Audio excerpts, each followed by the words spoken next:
चंचल मन को शांत करना बहुत ज़रूरी होता है क्योंकि अशांत मन में कई सवाल होते हैं और यह इधर उधर भटक सकता है। गौतम बुद्ध मन को शांत करने के आयामों के बारे में बताते हैं। हम सभी जानते हैं कि व्यक्ति का मन बहुत चंचल होता है। यही कारण है कि मन अशांत रहता है और कई तरह के सवालों का जन्म भी अशांत मन के कारण ही होता है। यदि आप जीवन में शांति चाहते हैं तो इसके लिए ज़रूरी है कि मन को शांत करना। लेकिन मन को शांत कैसे किया जाए? गौतम बुद्ध से जुड़ी इस कहानी के माध्यम से आप जान सकते हैं कि मन को शांत करने का क्या तरीका है। इसमें भगवान गौतम बुद्ध द्वारा मन को शांत करने के आयामों के बारे में बताया गया है। जानते हैं इस कहानी के बारे में जिससे आपका जीवन बदल जाएगा। एक बार एक लड़का गौतम बुद्ध के पास जाकर कहता है, मेरे जीवन में बहुत अशांति है, कृपा करके आप मेरा मार्गदर्शन कीजिए जिससे कि मैं इस अशांति से छुटकारा पा सकूं। गौतम बुद्ध लड़के से जीवन की अशांति का कारण पूछते हैं। लड़का उत्तर देता है, अत्यधिक विचारों के कारण मेरे भीतर बहुत सारे विचार आते हैं जिससे मेरा मन अशांत रहता है। बुद्ध मुस्कुराते हुए कहते हैं, ऊपर आकाश की ओर देखो और बताओ कि तुम्हें सूर्य दिखाई दे रहा है।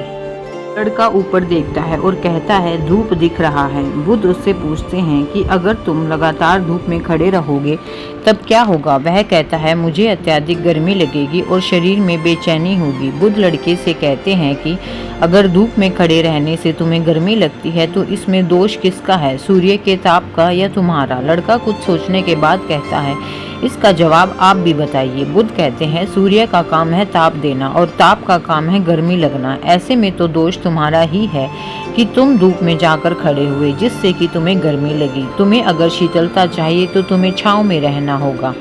ठीक इसी तरह चंचल मन का भी स्वभाव होता है विचारों और भावनाओं को जागृत करना। विचार लक्षण भर के लिए होते हैं लेकिन विचार से पैदा हुई भावनाएं देर तक टिकी रहती हैं। लेकिन यह तुम्हें निर्णय लेना है कि तुम्हें विचार और भावनाओं के साथ चलना है या अलग दिशा बनानी है।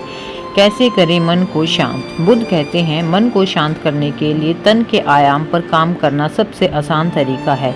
शरीर के स्तर पर हमारी कामेंद्रियां और ज्ञानेंद्रियां हैं। कामेंद्रियां कर्म और ज्ञानेंद्रियां ज्ञान से जुड़ी होती हैं। इससे हम अपनी संवेदनशीलता को बढ़ा सकते हैं, यानी हम जो भी काम करें उसे आनंद के साथ करें। मन के आयाम से हटकर तन के आयाम पर जाने से ही तुम्हारा चित्त शांत होगा। ऐसा करने से तुम मन के आयाम से हटकर शरीर के आयाम पर आ जाओगे, ठीक उसी तरह जैसे तुम धूप से हटकर छांव में आ सकते थे।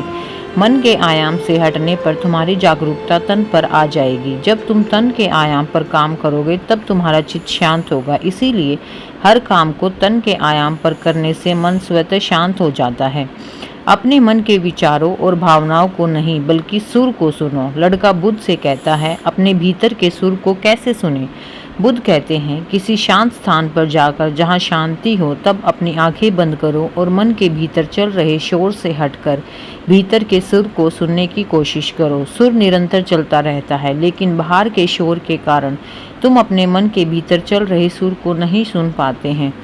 तो जब तुम अपने दोनों कानों को अपने हाथों से बंद कर दोगे तभी मन के सुर को शांत कर सुन पाओगे। इस तरह तुम मन की शांति से दूर हो जाओगे और तुम्हारा मन भी शांत हो जाएगा।